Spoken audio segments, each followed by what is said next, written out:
நல்லவர். கர்த்தருடைய பரிசுத்த நாமத்துக்கு மகிமை உண்டாகட்டும். கடந்த வாரத்தில் தேவன் நமக்கு கொடுத்த வாக்குத்தத்தத்தை இன்றைக்கி நல்ல கொஞ்சம் ஆழமாக இன்னும் தியானம் செய்ய போகிறோம். எடுத்து வாசிங்க. ஆதியாகமத்தின் புத்தகம் 21வது அதிகாரம் 33வது வசனத்தை வாசிக்கலாம். ஆதியாகமம் 21:33. ஆபிரகாம் பெயர் சபாவிலே ஒரு தோப்பை உண்டாக்கி சதா காலமுள்ள தேவனாகிய கர்த்தருடைய நாமத்தை அவ்விடத்திலே தொழுது கொண்டான்.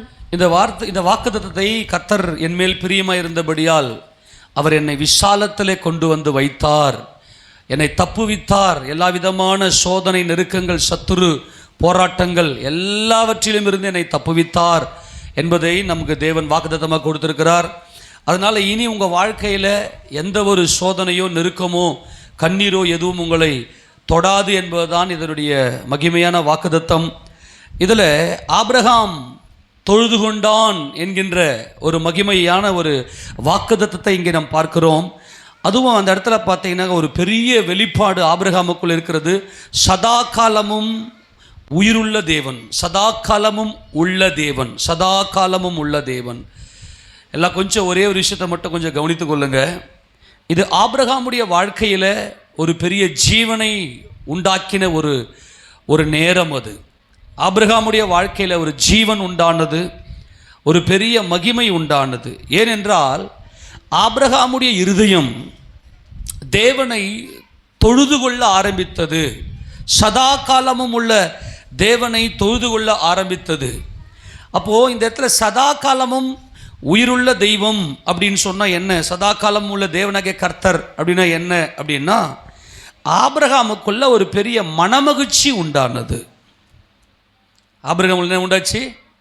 எல்லாம் இந்த ஒரே ஒரு விஷயத்தை மாத்திரம் கொஞ்சம் கவனிக்கிறீங்களா? ஆபிரகாமுக்குள்ள என்ன உண்டானது அப்படின்னா மனமகிழ்ச்சி உண்டாச்சு. என்ன உண்டாச்சு? இப்போ எல்லாருமே எதுக்காக ஓடிக்கொண்டிருக்கிறோம்? நம்ம எல்லாருமே எதுக்காக பிரயாசப்படுறோம் அப்படின்னா, நான் சந்தோஷமாக இருக்கணும். ஆமேனா? எல்லாம் கவனிங்க. எல்லாருமே நான் சந்தோஷமாக இருக்கணும் அப்படின்னு சொல்லிட்டு எல்லாருமே பிரயாசப்படுறாங்க.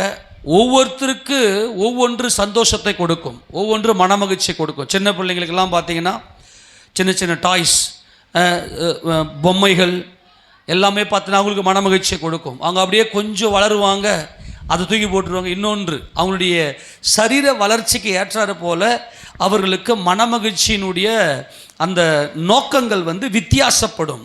ஆனால் எதுவுமே இவர்களுக்கு மனமகிழ்ச்சியை கொடுக்காது. இல்லை கவனிங்க, எதுவுமே இவர்களுக்கு மனமகிழ்ச்சியை கொடுக்காது. ஆனால் ஆபிரகாமுடைய இருதயத்துக்குள்ள சந்தோஷம் எங்கே இருக்குது சொல்லுங்களேன்? மகிழ்ச்சி எங்கே இருக்குது? எது சந்தோஷம்? மனிதன் மாயை மேலே கண்ணை வச்சுட்டான். இவனா நினச்சிக்கினா இதெல்லாம் சந்தோஷமாக இருக்குன்னு சொல்லி இதெல்லாம் மனுஷன் தேடி தேடி ஓடுறதுனால தான் அந்த மனிதனுக்குள்ள மரணம் உண்டானது. எது மரணம் அப்படின்னு சொன்னால், மாயையை நோக்கி பார்ப்பது. மாயை அப்படின்னா நம்ம கண்ணில் காண்பது. எது சந்தோஷம்னு கொஞ்சம் கண்டுபிடிங்களேன். எது சந்தோஷம்? அதுதான் சாலமோன் ஞானி என்ன பண்ணிட்டாருன்னா 1000 மனைவியை கட்டி பார்த்துட்டார். 700 மனைவி, 300 மறுமனையாட்டி, ராஜ அரண்மனையில் இருக்கிறாரு. அவர் அனுபவிக்காத பொருளே கிடையாது. நீங்கள் பிரசங்கி புத்தகத்தை வாசித்து பார்த்தீங்கன்னா அவ்வளோ ரகசியத்தை சொல்லியிருப்பார். எல்லாத்தையும் அனுபவிச்சுட்டேன், எங்கடா அது சந்தோஷம்னாரு. நான் எல்லாத்தையும் அனுபவிச்சுட்டேன். நல்லா கவனி. இன்னைக்கு நிறைய பேர் என்ன பண்ணுறாங்க, செல்ஃபோன் மனமகிழ்ச்சியை கொடுக்கும், அல்லது நல்ல விதவிதமான சாப்பாடு, அல்லது நல்ல அலங்காரமான ஆடைகள், அல்லது நகைகள், எவ்வளோ வாங்கி குவிச்சிருவேன். நீங்கள் பிரசங்கெல்லாம் வாசித்து பார்த்தீங்கன்னா வாழ்க்கையை வெறுத்துருவீங்க. நான் ஒரே ஒரு விஷயத்தை சொல்ல போகிறேன், உங்களுக்கு நல்லா புரிந்து கொள்ளுங்க. சந்தோஷம் எங்கே இருக்கிறது? சந்தோஷம் எங்கே இருக்குது? எந்த இடத்துல நம்ம கரெக்ஷன் பண்ணால் சந்தோஷம் நமக்கு கிடைச்சிடும், மனமகிழ்ச்சி நமக்கு கிடைச்சிடும். தேவனுடைய பிள்ளைகள் எல்லாரும் எப்படி இருக்கணும்னா மனமகிழ்ச்சியாக இருக்கணும்.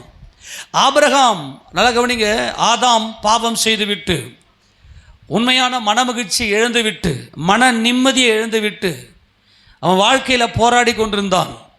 அதனால தான் கர்த்தர் ஆபிரகாம் என்கின்ற ஒரு மனிதனை தேடி அந்த மனிதனுக்கு மனமகிழ்ச்சியை கொடுக்க, நித்திய சந்தோஷத்தை கொடுக்க ஆபிரகாமை தேவன் தெரிந்து கொண்டார்.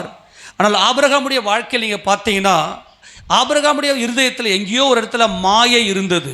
சந்தோஷம் எங்கே இருக்குது அப்படின்னு சொல்லி ஆபிரகாம் அநேக நேரங்களில் தேடிக்கொண்டிருந்தார். ஆனால் ஆபிரகாமுடைய ஆவிக்குரிய வாழ்க்கையில் வளர்ச்சியில் அந்த துறவை தோண்டினார். துறவை தோண்டினதும் அங்கே நீரூற்று சுரந்தது. அவருக்குள்ள ஒரு பெரிய வெளிச்சம் கிடைச்சது. எது சந்தோஷம் என்றால் அந்த துறவு, அந்த ஊற்று. உலகத்தில் எங்கேயுமே சந்தோஷம் இல்லை. நம்முடைய இருதயத்துக்குள்ள நமது ஆண்டவரை நாம் தேடி வைத்து கொள்வோமே ஆனால், நம்முடைய இருதயத்தில் நமது கர்த்தராகிய இயேசு கிறிஸ்துவை நம்முடைய இருதயத்தில் தரித்து கொள்வோமே ஆனால், நம்மை போல இந்த உலகத்தில் மனமகிழ்ச்சியாக இருக்கிறவங்க யாருமே கிடையாது. ஆமென் சொல்லுங்க அன்பானவர்களே. எதுவுமே நமக்கு மனமகிழ்ச்சியை தராது, எதுவுமே நமக்கு நிரந்தரமானது அல்ல. எது மனமகிழ்ச்சி என்றால் நிரந்தரமானது மட்டும்தான் மனமகிழ்ச்சி, மீதி எல்லாமே அழிஞ்சிரும். ஆமேனா? எல்லாத்துக்குமே ஒரு என்னதுக்கு வேரண்டி கொடுப்பாங்க. இவ்வளோ 2 வருஷம் வேரண்டி கொடுக்குறேன், 6 மாதம் வேரண்டி கொடுக்குறேன்.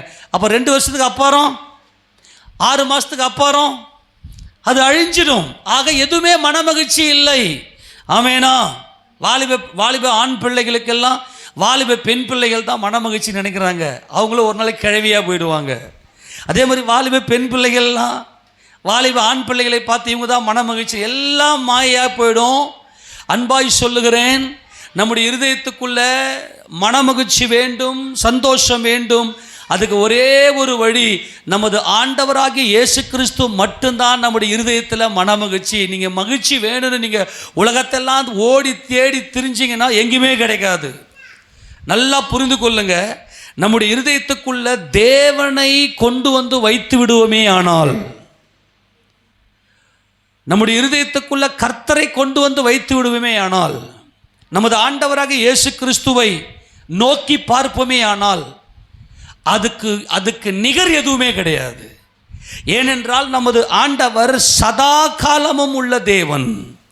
அதுதான் கிறிஸ்தவர்களை பார்த்து அப்போஸ்தலன் பவுல் பிலிப்பியர் 4:4 சொல்றாரு பாருங்க. எடுத்து வாசி அந்த வசனத்தை. பிலிப்பியர் 4:4 என்ன சொல்லுது? கர்த்தருக்குள் எப்பொழுதும் சந்தோஷமாய் இருங்கள். கர்த்தருக்குள் எப்பொழுதும் சந்தோஷமாய் இருங்கள். சந்தோஷமாய் இருங்கள் என்று மறுபடியும் சொல்லுகிறேன். இப்ப கவனிங்க. சந்தோஷம் என்பது ஊற்று. நம்முடைய இருதயத்துக்குள்ளே உண்டாகிற ஜீவ ஊற்று. என்ன ஊற்று சொல்லுங்க? என்ன ஊற்று? நம்முடைய இருதயத்துக்குள்ளே உண்டாகிற ஜீவ ஊற்று தான் சந்தோஷம். அந்த சந்தோஷத்தை நம்ம எங்க போய் தேடி கிடைச்சாலும் உலகத்தில் எங்கேயுமே கிடைக்காது. இந்த சந்தோஷத்தை நம்முடைய இருதயத்துக்குள்ள நாம தான் என்ன பண்ணணும்? தோண்டி எடுக்கணும். நம்முடைய இருதயத்துக்குள்ள இந்த சந்தோஷத்தை தோண்டி எடுக்கணும். ஜீவ ஊற்று நம்முடைய இருதயத்துக்குள்ள நாம் என்ன செய்யணும்னா உண்டாக்க வேண்டும். இதுதான் கிறிஸ்தவ வாழ்க்கை. எல்லாரும் சொல்லாமா? ஆபிரகாம் பெயர்சபாவில் ஒரு துறவை தோண்டுகிறார். அந்த துறவை தோண்டினதும் அங்கே ஒரு உடன்படிக்கை செய்து, இது சதா காலமும் உயிருள்ள சதா காலமும் உள்ள தேவனாகிய கர்த்தரை நான் தொழுது கொள்ளுகிறேன் என்று சொல்லி அங்கே ஆபிரகாம் தொழுது கொள்ளுகிறார். ஆபிரகாமுடைய இருதயத்துக்குள்ள இந்த ஜீவ ஊற்று வருகிறது. அன்பான தேவ ஜனமே, மனிதனுக்கு எதுவுமே சந்தோஷத்தை கொடுக்காது. தேவன் மாத்திரமே சந்தோஷமா இருக்க முடியும். நமது ஆண்டவராகிய இயேசு கிறிஸ்து மட்டுமே நம்முடைய இருதயத்தில் சந்தோஷமா இருக்க முடியும். அங்கே ஆபிரகாம் அந்த துறவை வெட்டுகிறார். என்ன பண்றாரு? வெட்டுறாரு, தோண்டி எடுக்கிறாரு. நம்ம இருதயம் பார்த்தீங்கன்னா ரொம்ப கல்லா இருக்குது. கல்லா இருக்கிற இந்த இருதயத்தை வேத வசனம் என்கின்ற இருபுறமும் கருக்குள்ள பட்டயத்தை வச்சு தோண்ட நம்முடைய இருதயத்துக்குள்ள அந்த ஜீவ ஊற்று உண்டாயிருச்சுனவே போதும், உன்னை எதுவுமே அசைக்க முடியாது. உன் இருதயத்தை எதுவுமே சஞ்சலப்படுத்த முடியாது. நான் பயங்கர ஆழமாக நேர்த்தியான உன்னதமான சத்தியத்தை பேசி கொண்டிருக்கிறேன். தயவு செய்து கொஞ்சம் கூர்ந்து கவனிங்க. நீங்கள் எல்லாருமே மனசை போட்டு அநேக வேலைகளை உடைக்கிறீங்க. ஏன் உடைக்கிறீங்க அப்படின்னா, எனக்கு எது சந்தோஷம், எனக்கு சந்தோஷம் கிடைக்கலையே, எனக்கு மகிழ்ச்சி கிடைக்கலையே, என்னால் நிம்மதியாக இருக்க முடியலையே அப்படின்னு சொல்லி போட்டு நம்ம நிறைய விஷயத்தை போட்டு உடைக்கிறோம். எதுவுமே நமக்கு சந்தோஷத்தை கொடுக்காது. ஏனென்றால் எது சந்தோஷம் என்றால் நித்தியமே சந்தோஷம். ஆமென்.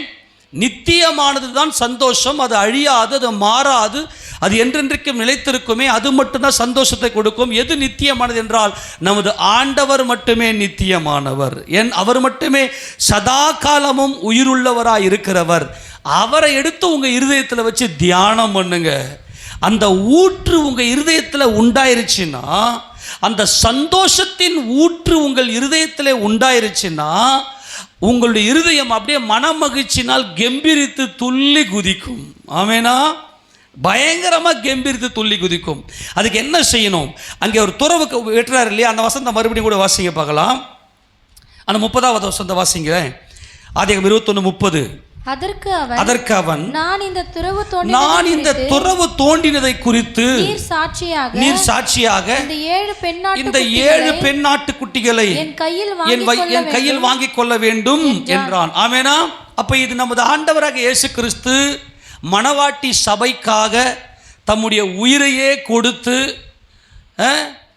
மணவாட்டி சபையை சம்பாதித்தார் என்பதை நாம் கடந்த வாரத்தில் இந்த சத்தியத்தை நாம் பார்த்தோம். இதில் எதை காண்பிக்கிறது என்றால், இந்த ஆண்டவராகிய இயேசு கிறிஸ்து, நமது ஆண்டவராகிய இயேசு கிறிஸ்து, எல்லாம் கவனிக்கிறீங்களா? அந்த 7 பெண்ணாட்டு குட்டி நான் தான்.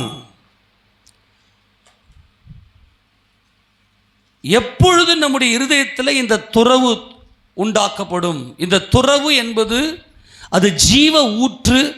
அந்த ஜீவ ஊற்று நம்முடைய இருதயத்துக்குள்ள சுரக்க ஆரம்பிச்சதுன்னா, அது ஜீவ நதியாய் நம்முடைய இருதயத்துள்ள பாய்ந்து ஓடிக்கொண்டே இருக்கும்.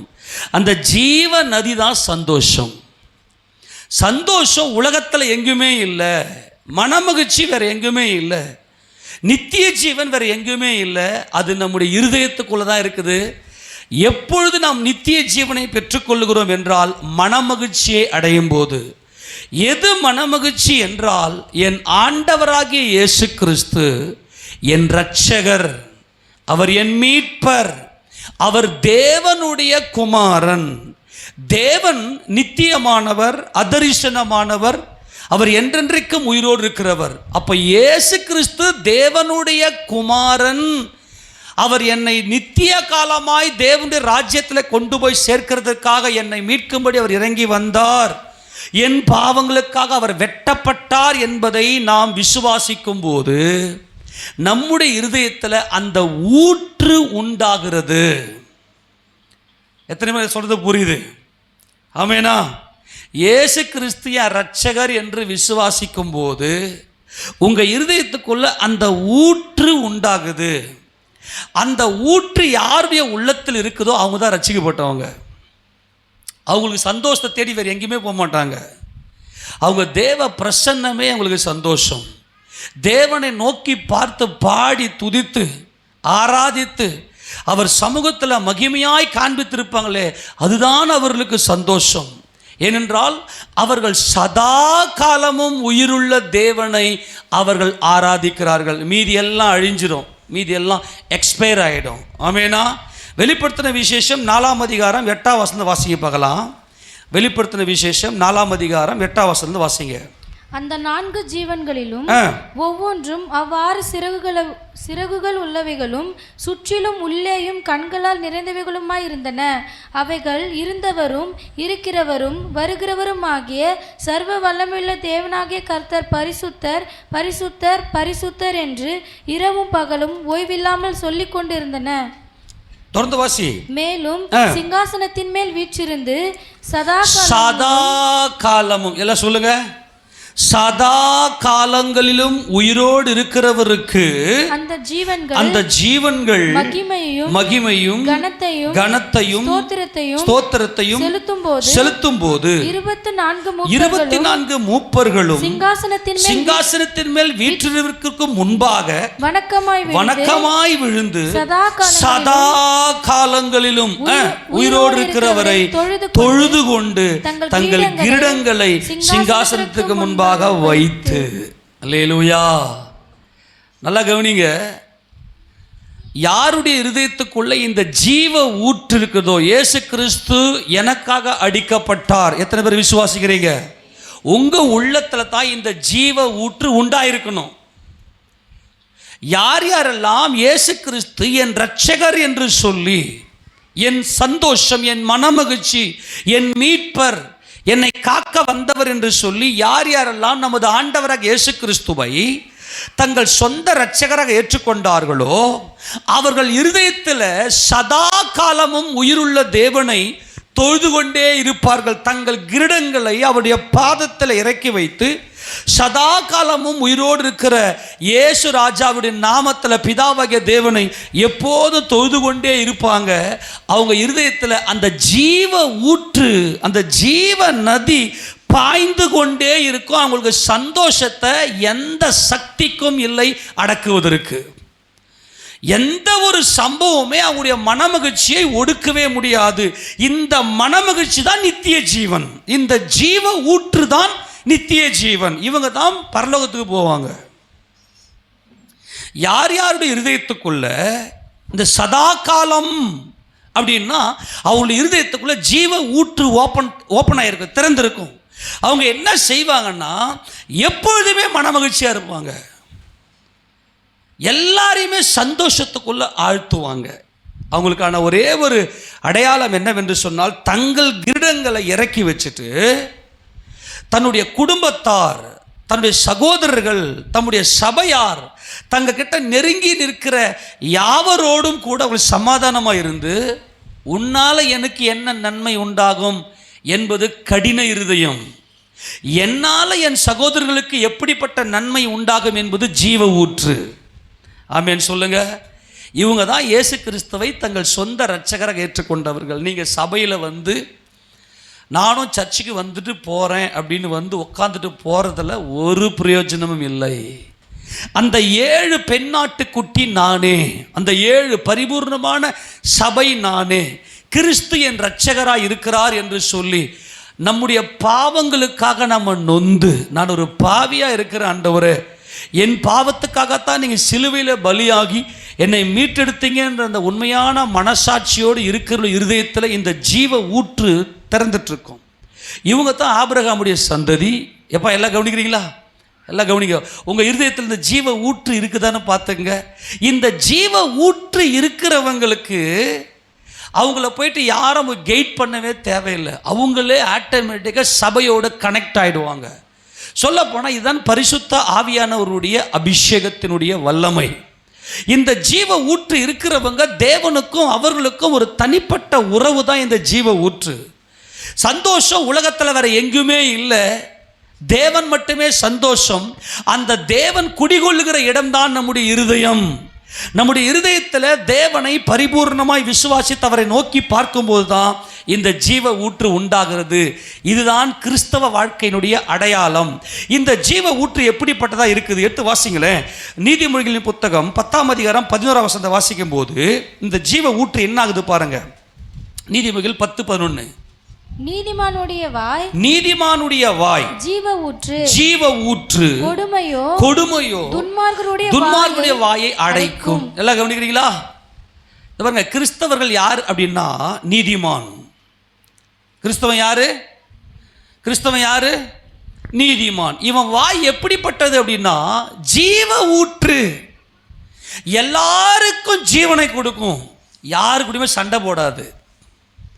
ஏனென்றால் அவர்கள் சதா காலமும் உள்ள தேவனை தொழுது கொள்ளுகிறார்கள். ஈஸியாக கண்டுபிடிச்சிடலாம். அவங்க இருதயத்துக்குள்ள கசப்போ, வைராக்கியமோ, வேதனையோ, துன்பமோ, யார் மேலேயோ ஒரு கோபமோ எதுவுமே இருக்காது. ஏனென்றால் அவர்கள் நித்திய மகிழ்ச்சியை கண்டுபிடித்து விட்டார்கள். மாயை நோக்கி பார்க்கல, மெய்யான தெய்வத்தை நோக்கி பார்த்து விட்டார்கள். ஆக இவர்கள் தான் நீதிமான்கள். இந்த நீதிமான்களுடைய வாய் ஜீவ ஊற்று. ஈஸியாக கண்டுபிடிச்சிடலாம். அவங்க வாயில் குறை பேச மாட்டாங்க, வேதனையை பேச மாட்டாங்க, வெறுப்பை பேச மாட்டாங்க. அவங்க வாய் திறந்தாங்கன்னாவே வசனம் மட்டும்தான் வெளிப்படும். இவங்க தான் ரட்சிக்கப்பட்டவங்க. இயேசு கிறிஸ்துவை ஆராதிக்கும்படியாக வந்திருக்கிற நாம் தான் இவர்கள். ஆமேனா? இது நம்முடைய வாயில் என்ன வராது? கொடுமை வராது. கொடுமை எது தெரியுமா? மற்றவங்களை பற்றி பேசுகிற பற்றியா குறை, அது பயங்கரமான கொடுமை. ஏனென்றால் ஆபிரகாமுடைய மார்க்கம் எப்படிப்பட்டவர்கள் என்றால், அவள் தங்களுடைய இருதயத்தில் துறவு தோண்டினவர்கள், ஜீவ ஊற்றை தன்னகத்தே கொண்டவர்கள். இவருடைய வாயில ஜீவ ஊற்று மட்டும்தான் இருக்கும். இவங்க எப்படிப்பட்டவங்க அப்படின்னு சொன்னாங்க. இன்னொரு வசந்த வாசிங்க, நீதிமொழிகள் 13:14 வாசிங்க பார்க்கலாம். நீதிமொழிகள் 13:14. ஞானவானுடைய போதகம் ஜீவ ஊற்று, அதனால் மரண கண்ணிகளுக்கு தப்பலாம். ஞானவான்களுடைய போதகம் என்னது? ஜீவ ஊற்று. எல்லாம் கவனிக்கிறீங்களா? என்னது? ஞானவான்கள் யாரு? கர்த்தருக்கு பயப்படுதலே ஞானத்தின் ஆரம்பம். நாம் எல்லாம் கர்த்தருக்கு பயந்து, ஏசப்பா தான் ராஜாதி ராஜா, அவர்தான் தேவனுடைய குமாரன் என்று சொல்லி கர்த்தருக்கு பயந்து நம்ம வருகிறோம். இன்னொரு வசனத்தை வாசிங்க, நீதிமொழிகள் 14:27. நீதிமொழிகள் 14:27. கர்த்தருக்கு பயப்படுதல் ஜீவ ஊற்று, அதனால் மரண கண்ணிகளுக்கு தப்பலாம். கர்த்தருக்கு பயப்படுறது என்னதுமா? ஜீவ ஊற்று. கர்த்தருக்கு பயப்படுதலே ஞானத்தின் ஆரம்பம். அப்ப ஞானவான்களுடைய போதகம் எப்படி இருக்கும் அப்படின்னா, அது ஜீவ ஊற்றாக இருக்கும். அந்த ஜீவ ஊற்று எங்கே இருக்கிறது என்றால், நம்முடைய இருதயத்துக்குள்ளதான் இந்த ஜீவ ஊற்று இருக்கிறது. சந்தோஷத்தை தேடி வேற எங்கேயுமே ஓடாதீங்க. அந்த சந்தோஷம் இருக்கிற இடம் நம்முடைய இருதயம். அந்த சந்தோஷம் இருக்கிற அந்த இடமாகிய நம்முடைய இருதயத்தில் தேவன் குடிகொள்ள விரும்புகிறார். தேவனுக்கு இடம் கொடுங்க. இயேசு கிறிஸ்துவை அப்படியே நோக்கி பாருங்க. அப்படியே உங்கள் இருதயத்தில் அப்படியே விசுவாசிங்க. அவர் எவ்வளோ பெரிய பரிசுத்தராக இருக்கிறார். அவர் மரித்து அடக்கம் பண்ணப்பட்டு 3ஆவது நாளில் உயிரோடு எழுந்து, ஏசப்பா இப்போ எங்கே இருக்கிறார்? எல்லாம் ஒரு வாய் தந்து ராமன் சொல்லுங்க. இப்போ ஏசப்பா எங்கே இருக்கிறார்? பிதாவாகிய தேவனுடைய வலது பாரசத்தில் உட்கார்ந்து இருக்கிறார் என்று தங்கள் இருதயத்தில் மனதார யாரெல்லாம் விசுவாசிக்கிறாங்களோ அங்கே வந்து தேவன் குடிகொள்கிறார். தேவன் குடிகொள்ளுகிற இடம், தேவன் குடியிருக்கிற இடம், தேவன் வாசம் பண்ணுகிற இடம் எது என்றால் நம்முடைய இருதயம். மனுஷன் என்ன பண்ணுறான் அப்படின்னா, நித்தியராகிய நமது ஆண்டவராகிய இயேசு கிறிஸ்துவை விட்டுட்டு சந்தோஷத்தை உலகத்தில் தேடி அலையிறதுனால்தான் இன்னைக்கு மனிதனுடைய வாழ்க்கையில் மரணம் உள்ளே வந்துச்சு. ஆனால் கர்த்தருக்கு நீ பயப்படும் போது உன் இருதயத்துக்குள்ள ஜீவ ஊற்று வருகிறது. அந்த ஜீவ ஊற்று எல்லாரையும் சந்தோஷிப்பிக்கும். எது மரணம் என்றால், மற்றவர்கள் மேலே இருக்கிற வெறுப்பு, காழ்ப்புணர்ச்சி, துன்மார்க்கமான சிந்தனை, இவைகள் எல்லாம் மரணத்தை பிறப்பிக்கும். ஆனால் இன்றைக்கு இயேசு கிறிஸ்துவை ஏற்றுக்கொண்டோம், அவர் தான் என் ரட்சகர் என்று சொல்லி விசுவாசித்து சபைக்குள்ளே வந்து விட்டோம். அது பிதாவாகிய தேவனை ஆராதிக்கிற அந்த ஆராதனை. ஆனால் நமக்குள்ள எப்படிப்பட்ட வாழ்க்கை இருக்குன்னா, இன்னமும் மரணம் இருக்கிறது. இதை அப்படியே கொஞ்சம் டிஃப்ரெண்ட் பண்ணி பாருங்க. ஆபிரகாமுடைய சந்ததிக்கு மரணம் கிடையாது. அதுதான் நான் பேசி கொண்டிருக்கிறேன். இப்போ ஆபிரகாமுடைய சந்ததி என்ன இல்லை? மரணம் இல்லை. ஆபிரகாமுடைய சந்ததிக்கு ஜீவ ஊற்று இருக்குது. இந்த ஜீவ ஊற்று என்ன செய்யணும்? எல்லாரும் சந்தோஷிப்பிக்கும். அப்படி உங்களை செக் பண்ணுங்க. யார் மேலேயாவது கசப்பு என்கின்ற அந்த விஷம் உள்ள இருக்கான்னு பார்த்துக்குங்க. உங்க இருதயம்தான். உங்க இருதயத்தில் ஜீவ ஊற்று இருக்குதா, அல்லது வேறு ஏதோ ஒரு பயமோ, ஏதோ ஒரு திகிலோ, ஏதோ ஒரு கசப்போ, யார் மேலேயாவது வெறுப்போ ஏதோ ஒன்று இருக்குதுன்னா உங்கள் ரட்சிப்பில் சம்திங் ஏதோ டிஃப்ரெண்ட்டாக மாறி இருக்குது. உங்கள் ரட்சிப்பு எப்படிப்பட்டதாக இருக்குது என்பதை கொஞ்சம் கூர்ந்து கவனிங்க. இன்னொரு வசனத்தை வாசிங்க பார்க்கலாம். யாக்கோபு தம்முடைய நிருபத்தில் எழுதும்போது இந்த ஊற்றை டிஃப்ரெண்ட் பண்ணி காட்டுறாரு பாருங்க.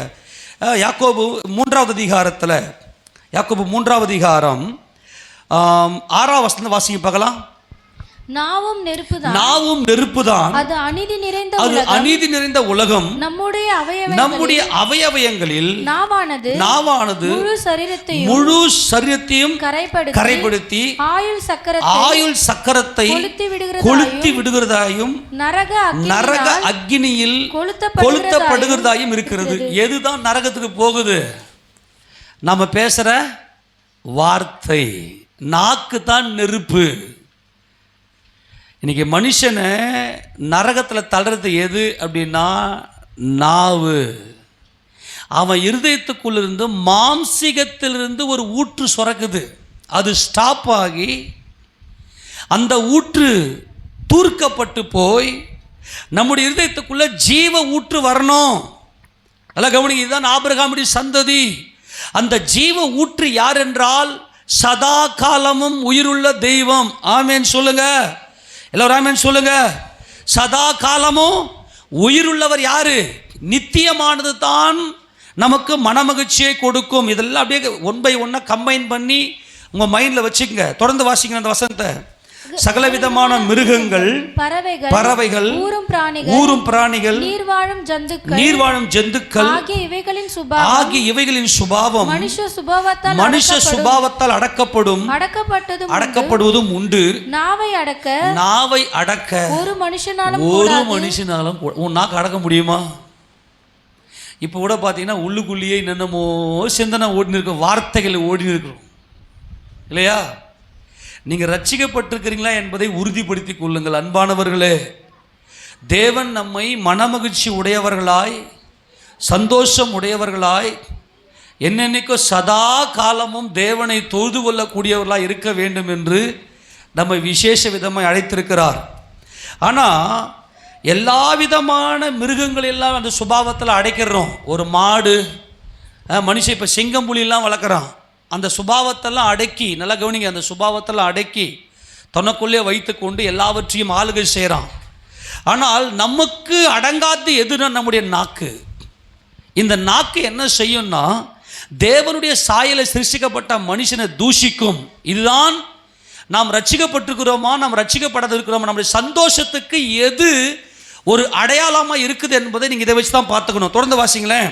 அது அடங்காத பொல்லாங்கு. இல்ல மறுபடியும் இந்த 8ஆம் வசனத்தை வாசி. நாவை அடக்க ஒரு மனுஷனாலும் கூடாது. அது அடங்காத பொல்லாங்கு உள்ளதும் சாவுக்கு ஏதுவான விஷம் நிறைந்ததுமா இருக்குது. எங்க இருக்கு பாய்சன்? மனுஷனுக்கு சாவு வருது இல்லையா? இந்த சாவு ஏன் வருது சொல்லுங்க பார்க்கலாம். நாம பேசுகிற அந்த வார்த்தையில தான் மனுஷனுக்கு சாவே இருக்கு. ஏன் அப்படின்னா அவன் இருதயத்துக்குள்ள ஜீவ ஊற்று இல்லை. ஜீவ ஊற்று இருந்துச்சுன்னா எல்லாருக்கும் ஜீவன் உண்டாக அவன் பேசுவான், எல்லாருக்கும் நன்மை உண்டாக பேசுவான். அவன் இருதயத்துக்குள்ள நித்திய மகிழ்ச்சி, சதா காலமும் உயிரோடு இருக்கிற ஜீவனுள்ள தேவனை ஆராதிக்கிற அந்த இருதயம் இருந்துச்சுன்னா அவன் எப்பவுமே மன மகிழ்ச்சியா இருப்பான். அவன் உள்ளத்துல விஷம் இல்லை. எல்லாரும் சொல்றீங்களா? எப்போ கவனிங்க, நீங்கள் விஷமாக இருக்கிறீங்களா? இப்போ பாய்சன் சாப்பிட்டா என்ன ஆகும்? மறிச்சு போயிடுவான். இப்போ நீங்கள் தேவ சமூகத்தில் இருக்கிறீங்களா, தேவ சமூகத்தை விட்டு விலகி இருக்கிறீங்களா என்பதை எப்படி கண்டுபிடிச்சிக்கலாம் அப்படின்னா நீங்கள் பேசுகிற பேச்சை வச்சு ஈஸியாக கண்டுபிடிச்சிடலாம்.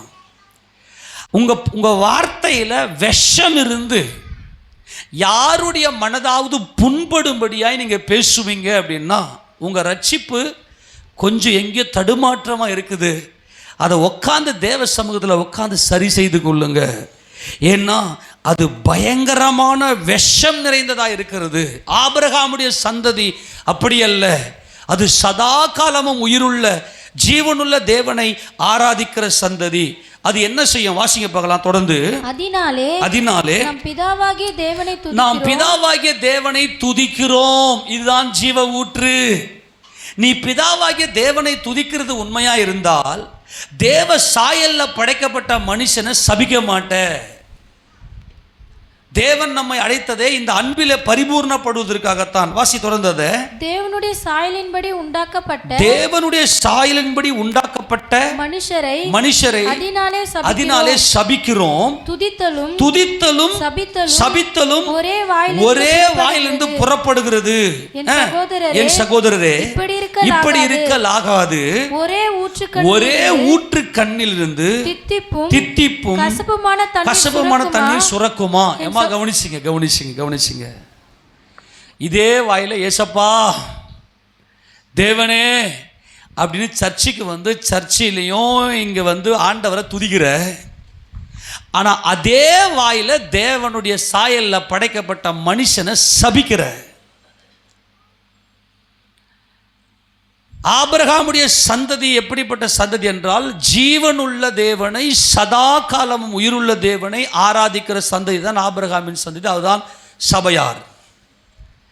உங்க இருதயத்தில் இந்த ஜீவ ஊற்று இருந்துச்சுன்னா சந்தோஷம் பொங்கும். அப்படி சந்தோஷம் பொங்குச்சுன்னா ஒரு மனுஷன் மேலேயும் நீ குறை பேச மாட்ட. செக் பண்ணுறீங்க, அவ்வளோதான். இந்த நல்ல நாளில் நீங்கள் நல்லா உட்காந்து உங்களை தயார் செய்யுங்க. இப்போ ஒரே ஊற்று, இப்போ தண்ணி பிடிக்கிறோம், நம்ம காலையில் போயிட்டு இப்போ குழாயெல்லாம் திறந்து தண்ணி பிடிச்சதும் அந்த ஒரே தண்ணியில் கசப்பான தண்ணியும் தித்திப்பான தண்ணியும் வருமா? ஒரு ஊற்றில் எப்படி 2 டேஸ்ட்டில் வரும்? எப்படி உன் வாயில் மட்டும் 2 வருது? நான் முடிச்சிடுவா, நான் இதை மட்டும் கேட்டு நீங்கள் போயிடுங்க.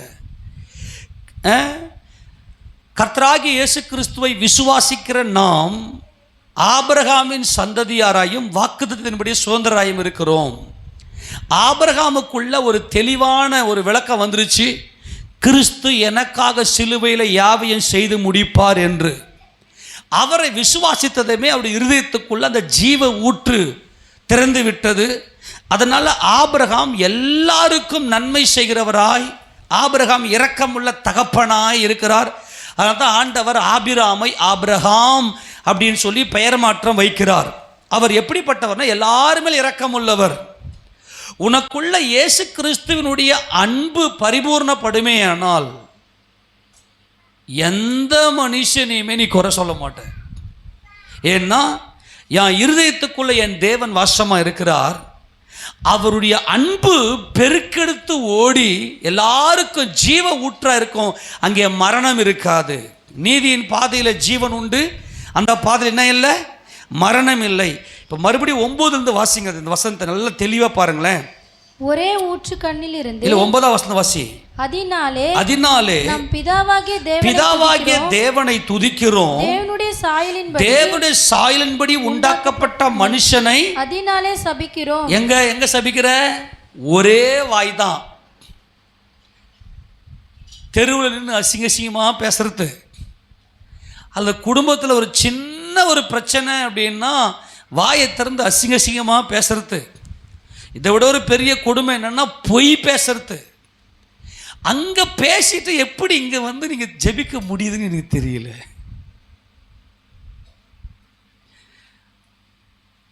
அது எப்படி ஒரு ஊற்றில் 2 சுரக்கும், 2 தண்ணீர் எப்படி சுரக்கும், 2 டேஸ்ட் எப்படி சுரக்கும்?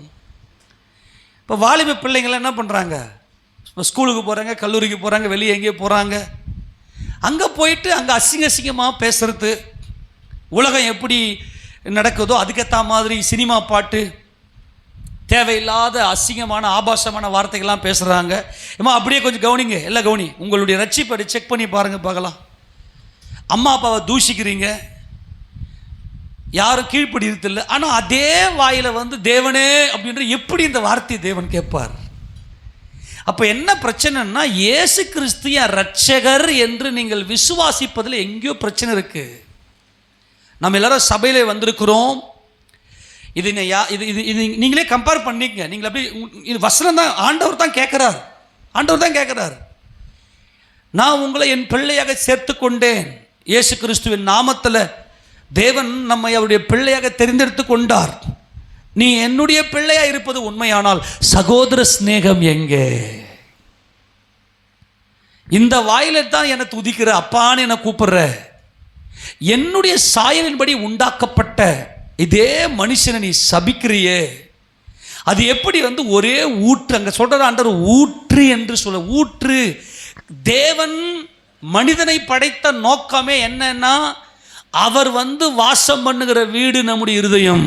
எல்லாம் இந்த ஒரு வார்த்தையை மட்டும் கேட்டுக்குங்க. சந்தோஷம் யார் என்றால் தேவன். அந்த தேவன் எங்கே இருக்க விரும்புகிறார் என்றால் நம்முடைய இருதயமா. சந்தோஷம் எங்க இருக்கு? நம்முடைய இருதயத்தில் தான் இருக்கு சந்தோஷம். தேவனுடைய பிள்ளைகள் எல்லாம் தேவர்கள். தேவனுடைய வசனத்தை நல்லா உட்கார்ந்து தியானிச்சிங்கன்னா தேவனுடைய மகிமை நம்முடைய இருதயத்துக்குள்ளே வந்துவிடும்.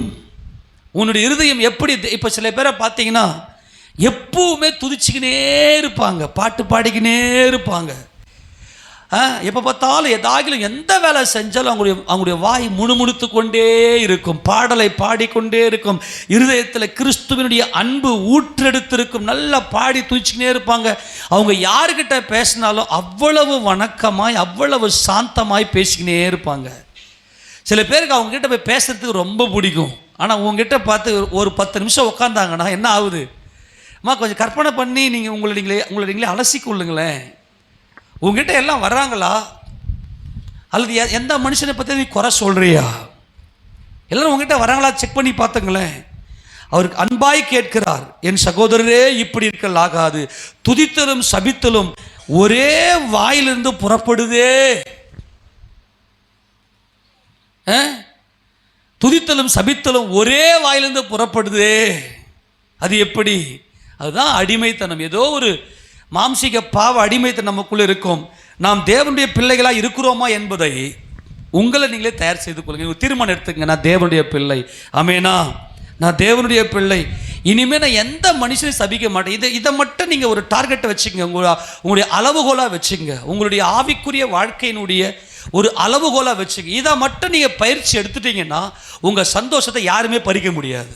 எந்த மனுஷனை குறித்த எதிர்மறையான கருத்துக்களையும் உங்கள் இருதயத்தில் கொண்டு போயிட்டீங்கன்னா அங்கே தேவன் வாசம் பண்ண மாட்டார். ஆனால் கிறிஸ்து நாம் பாவியாக இருக்கும்போதே எனக்காக அவர் பலியானாரே, அவர் என்மேல் வைத்த அன்பு எவ்வளவு பெரிது என்பதை நீங்கள் உணர உணர உணர அதை டேஸ்ட் பண்ண உங்கள் இருதயத்துக்குள்ள ஒரு ஜீவ ஊற்று புறப்படும். இப்போ கர்த்தர் இங்கே கேட்குறாரு, மறுபடியும் அந்த 10 திறந்து வாசி.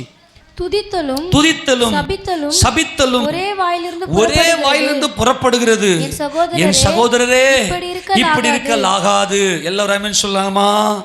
இதை மட்டும் நீங்க பயிற்சி எடுத்துட்டீங்கன்னா நீங்க சந்தோஷமா இருப்பீங்க.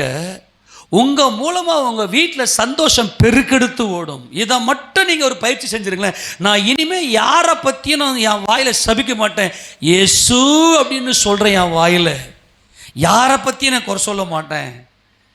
ஆமேனா, நான் அனுபவிக்கிற துன்பத்துக்கு நான் தான் காரணம். நான் யார் மேலேயும் நான் என்ன பண்ண மாட்டேன், சபிச்சு பேச மாட்டேன். தொடர்ந்து வாசிப்பாகலாம். ஒரே ஊட்டு கண்ணிலிருந்து தித்திப்பும் கசப்புமான கண்ணீர் சுரக்குமா. எங்கேயாவது 2 தண்ணிய ஒரே ஊட்டுல பிடிப்பீங்களா? இது சாத்தியமா? கவனிக்கிறீங்களா? எல்லாரும் சொல்லாமா? அல்லேலூயா. ஏசப்பாவை துதிக்கிற என் வாயில நான் பொய் பேச மாட்டேன். எல்லாம் ஒரு திருமணம் பண்ணலாமா? ஆமென். ஏசப்பா எங்க இருக்கிறாரு? என் இருதயத்தில் இருக்கிறார். இன்னைக்கும் சில பேர் வேதனைப்படுவாங்க. அன்பான தேவஜனமே, உங்கள் அன்பாய் சொல்லுகிறேன், உங்களுடைய ஊழியக்காரனாய், உங்கள் மேலே கரிசனை உடைய ஒரு ஊழியக்காரனாய் நான் சொல்லுகிறேன், தயவுசெய்து சொல்கிறேன், நாம் துக்கமாக இருக்க வேண்டும் என்பது தேவ நோக்கம் அல்ல. ஏதோ ஒரு காரியங்கள், ஏதோ ஒரு சம்பவங்கள் நம்முடைய இருதயத்தை உடைக்கிறது. நாம் நம்முடைய இருதயத்தை உடைக்கிறோம். ஆனாலும் அன்பாய் சொல்லுகிறேன், அப்படிப்பட்ட ஒரு இருதய வலிகளோடு இருக்க வேண்டும் என்பது தேவ நோக்கம் அல்ல. சந்தோஷம் வேறு எதுலேயுமே இல்லை. ஏன் நம்ம இப்படிலாம் உடைக்கப்படுறோம் அப்படின்னா, சந்தோஷத்தை வேறு எங்கெங்கேயோ தேடுறோம். நம்ம என்ன நினைக்கிறோம், இந்த பொருட்கள்லாம் சந்தோஷம். எதுவுமே நமக்கு சந்தோஷம் அல்ல. நம்முடைய கர்த்தர் நம்மை தேடி வந்து நமக்காக உயிரை கொடுத்து நம்மை மீட்டெடுத்து நமக்கு நித்தியத்தை கொடுத்திருக்கிறாரே, நித்திய ஜீவனை கொடுத்திருக்கிறாரே, அது மட்டும்தான் சந்தோஷத்தை கொடுக்கும். உங்களுக்கு அன்பாய் சொல்லுகிறேன், நல்லா இருக்கும்போது ஏசப்பாவை ஏற்றுக்குங்க, ஏசப்பாவை தேடுங்க, சபைக்கு வாங்க, அவர் வார்த்தையை கேளுங்க அப்படின்னு சொன்னால் ஒரே ஒரு டிராப் கூட, ஒரு செகண்ட் கூட நினச்சி பார்க்க மாட்டேங்கிறீங்க. ஒரு டிராப் கூட நினச்சி பார்க்க மாட்டேங்க. நான் தாழ்த்தி சொல்கிறேன், சகோதரன் கோபாலை பார்க்க போகும்போது எனக்கு பயமாக இருக்குதுன்ற ஒரு வார்த்தையை முறையாக நான் கேட்ட, எனக்கு ஷாக் ஆயிடுச்சு. எனக்கு அவர் வரும்போதெல்லாம் குடிச்சிட்டு வரும்போதெல்லாம் நான் சொல்லுவேன், அப்படியே அவருடைய அதாவது ஒரே ஒரு டிராப் கூட நான் பேசுகிற வார்த்தையை அந்த உள்ளே கொண்டு போக மாட்டார். அப்படி அந்த ஃபேஸில் கூட அந்த இது இருக்காது. ஆனால் இப்போ நாங்கள் ஹாஸ்பிட்டலில் போன உடனே எனக்கு பயமாக இருக்குது, எனக்கு பயங்கர ஷாக். என்னடா இது, அந்த மனுஷனை, இது எனக்கு ரொம்ப ஆச்சரியமாக இருந்துச்சு, ரொம்ப சந்தோஷப்பட்டேன். இப்போ ஆகிலும் அந்த பயம் வந்துச்சு. வர்ண மனுஷனுக்கு பயம், நாக்குக்கு நரம்பு இல்லை அப்படின்னு சொல்லி தாறுமாறாக பேசுறது. நான் ரொம்ப சந்தோஷப்பட்டேன். அங்கே போனால் ஐசியூ வார்டில் ஜெபிக்கக்கூடாதுன்னு சொல்லிட்டாங்க. நான் தலைமையில் கையை வச்சு, ஏசப்பா நீங்கள் பார்த்துங்கன்னு சொல்லிட்டு வந்துட்டேன். கர்த்தர் நிச்சயமாக அவருக்கு நல்ல பரிபூர்ண சுகத்தை கொடுப்பார். ஆனால் ரொம்ப சந்தோஷம். ஏன்னா கண்டிப்பாக எல்லா மனுஷனும் ஒரு நாள் இந்த உலக வாழ்க்கை விட்டு போகிறோம். கர்த்தருக்கு நின்று ஆகணும். ஆனால் பயம் வரணும். கர்த்தருக்கு பயப்படுதல் ஜீவ ஊற்று. அந்த இருதயத்தில் பயம் ஏற்படணும். ஒரு நாள் நான் மரிப்பேனே, அன்றைக்கி நான் எங்கே போவேன், ஐசியூ வார்டில் பார்க்கும்போது தான் தெரிஞ்சுது, ஆஹா இந்த நிலைமைக்கு வந்தால் தான் மனம் திரும்புவாங்களா மனுஷங்க. நான் அன்பாய் கேட்கிறேன், உங்கள் இருதயத்தில் இந்த ஜீவ ஊற்று வந்துருச்சுன்னா தைரியமாக இருக்கலாம். நீதிமான் சிங்கத்தை போல தைரியமாக இருப்பான். அந்த வார்த்தை பயங்கரமாக எனக்கு பிடிக்கும். எல்லா சூழ்நிலையும் தைரியமாக இருப்பான். நான் என்ன கேள்வி கேட்குறேன், கர்த்தர் தான் மனமகிழ்ச்சியை தவிர வேறு எதுவுமே மனமகிழ்ச்சி அல்ல. உன் புருஷனோ, உன் மனைவியோ, உன் பிள்ளையோ, உன் காசு பணமோ, உன் நகையோ, வேலைகளோ, உன் ஜனங்களோ, யாரும் உன் கூட வர போகிறதில்ல. யாரும் உன் கூட வர போகிறாங்க அதெல்லாம் எக்ஸ்பயர் ஆகிடும். கணவனின் அன்பு எக்ஸ்பயர் ஆகிடும். இன்றைக்கி நல்லா அன்பாக பேசுவார் கணவன், மனைவியில் அன்பாக இருப்பாங்க, எக்ஸ்பயர் ஆகிடும். உங்கள்கிட்ட இருக்கிற காசு, வேலை, உன் பலன் எவ்வளோ நாளைக்கு உன் பலன்? நம்மெல்லாம் வெறும் பானை கையில் வச்சுக்கிறது வரைக்கும் நல்லா வேலையாக இருக்கலாம், கீழே விட்டால் முடிஞ்சுது. அவருடைய பார்வை நம்ம மேலே கருணை பார்வை இருக்கிற வரைக்கும் நம்ம நல்லா இருப்போம். சான்ஸ் கொடுக்குறார், இரக்கம் பாராட்டுற உன் இருதயத்துக்குள்ள நல்லா கவனிங்க. சந்தோஷம் தேவன், அந்த சந்தோஷம் எங்கே இருக்கிற உன் இருதயத்தில், வேறு எங்கேயுமே இல்லை சந்தோஷம். நீ உலகத்தில் தேடி ஓடிங்கிறீங்க, உலகத்தில் தேடி ஓடுற சந்தோஷம். ஒரு ஒரு ஒரு ட்ரிங்க்ஸ் பண்ணால் சந்தோஷமாக இருந்துடலாம், நல்லா குடிச்சிட்டு வந்துடலாம், சந்தோஷமாக இருக்கலாம். எவ்வளோ நாளைக்கு, எவ்வளோ நேரம் அந்த சந்தோஷம் கொடுக்கும்? அந்த குடி எவ்வளோ நேரம் சந்தோஷத்தை கொடுக்கும்? அல்லது நல்ல ட்ரெஸ்ஸா, இல்லை பணமா, இல்லை ஒரு பெரிய மாடி வீடா? வாழ்க்கையில் எதுவுமே சந்தோஷம் இல்லை. இன்னைக்கு நடக்கிற சம்பவங்கள்லாம் அப்படியே கொஞ்சம் கூர்ந்து கவனித்து பாருங்கள். எதுவுமே சந்தோஷம் இல்லை, எதுவுமே நிலை இல்லை. ஆனால் சந்தோஷம் யார் என்றால் நமது ஆண்டவராக இயேசு கிறிஸ்துவே நம்முடைய சந்தோஷம். ஆமென். அந்த சந்தோஷம் எங்கே உற்பத்தி ஆகணும்? இருதயத்தில் தான் உற்பத்தி ஆகணும், வேறு எங்கேயுமே. அவர் ஆண்டவரே நான் ஒரு அழகிய செல்ஃபோன் வாங்குறேன், இந்த செல்ஃபோனில் நீங்கள் வாங்க பண்ணால் வரமாட்டார். ஆண்டவரே நான் ஒரு நல்ல ஒரு நெக்லஸ் வாங்க போகிறேன், 5 சவரன் 5 பவுனில் ஒரு நெக்லஸ் வாங்க போகிறேன், அது எனக்கு சந்தோஷம். அதில் அங்கேயே இருக்க மாட்டார். தேவன் குடிகொள்ளுகிற இடம் உன் இருதயம். உன் இருதயத்தில் தான் சந்தோஷம் இருக்கு. ஏசப்பா அங்கே தான் குடியிருக்க விரும்புகிறார். அப்போ அந்த இருதயத்தில் இயேசு கிறிஸ்து இருப்பாரே ஆனால், அப்படியே வச்சு உங்களை அனலைஸ் பண்ணுங்க, உங்களை நீங்களே எடை போடுங்க. என் வாயிலிருந்து ஏசப்பா எனக்குள் இருப்பாரே ஆனால் அவர் தான் நித்திய ஜீவன், அவர் தான் எனக்கு எல்லாம், அவர் தான் எனக்கு எல்லாம். நல்லா மைண்டில் வச்சு, அவர் தான் எனக்கு எல்லாம். அவர் எனக்குள் இருப்பாரே ஆனால் அவர் தான் என் சந்தோஷம். அவர் எனக்குள் இருப்பார். துதித்தல் தான் என் வாயில் இருக்கும், துதி தான் என் வாயில் உண்டாயிருக்கும். வேறு எந்த சாப வார்த்தை என் வாயில் வராது என்பதை நல்லா புரிந்து கொள்ளுங்க. இப்போ இந்த ஜீவ ஊற்று எப்படி உண்டாகிறது, அந்த இருதயத்துக்குள்ள எப்படி ஜீவ ஊற்று உண்டாகிறது? என்னாகமத்தின் புத்தகம் எல்லா இடத்த வாசிக்க பார்க்கலாம். என்னாகமத்தின் புத்தகத்தில் 21வது அதிகாரம், என்னாகமம் 21வது அதிகாரத்தில் 17 வாசிங்க பார்க்கலாம். அப்பொழுது இஸ்ரவேலர் பாடின பாட்டாவது ஊற்று தண்ணீரே பொங்கி வா, அதை குறித்து பாடுவோம் வாருங்கள். எல்லாம் கவனிங்க, நான் ஒரு விஷயம் சொல்லி நான் முடிக்கிறேன். ஊற்று தண்ணீரே பொங்கி வா. இந்த ஊற்று தண்ணீர் எங்க பொங்கும் கவனிக்கிறீங்களா? நம்ம ஊர்ல எல்லாம் எவ்வளவோ கிணறுங்க இருக்குது. நீங்கள் எல்லாம் இப்பயும் ஒரு சில எதுவும் இல்லையா கிணறு, இப்போ எல்லாம் தூர்த்துட்டாங்கல்ல. நீங்கள் கிணறு போய் பாருங்கள், நல்லா கிணறு நல்லா ஆழமாக தோண்டி, அந்த ஆழத்துலேயே கொஞ்சம் தூரம் போய் தோண்டி அந்த ஊற்று சுரக்கிற வரைக்கும் கண்டுபிடிப்பாங்க. அந்த ஊற்று சுரந்துருச்சு அப்படின்னா, அந்த ஊற்று கண்டுபிடிச்சிட்டாங்க அப்படின்னா, அந்த ஊற்றிலிருந்து ஜீவ தண்ணீர் நதியாய் பாய்ந்து ஓடி எல்லாருடைய மரணத்தையும் போக்கி ஜீவனை உண்டாக்கும். ஆமேனா? நம்முடைய இருதயம் தான் அந்த ஊற்று. சந்தோஷம், மன மகிழ்ச்சி தான் தெய்வம். உலகத்தில் வேறு எதுவுமே இல்லை. அழகிய செல்போனோ விளையாட்டோ அல்லது அழகழகா இருக்குதோ அது அல்ல.